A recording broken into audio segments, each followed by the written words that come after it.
কেমন আছো সবাই? আশা করি অনেক অনেক ভালো আছো আর আমি অনেক ভালো আছি। Welcome back to my Bhaswati Sundarban লাইফের। আমি ভাস্বতী চলে আসলাম আবারও একটা নতুন ভিডিও নিয়ে। তো ভিডিও বলতে আমাদের বাড়িতে যে চতুর্থ কাজ হয়েছিল, আমার শাশুড়ির বাবা মারা গেছিলো, তো সেই চতুর্থ কাজের কিছু মুহূর্ত তোমাদের সঙ্গে শেয়ার করি। চলো দেখতে থাকো।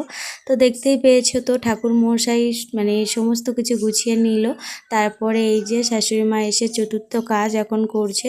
এই যে পিণ্ডটা এখন মাখাচ্ছে।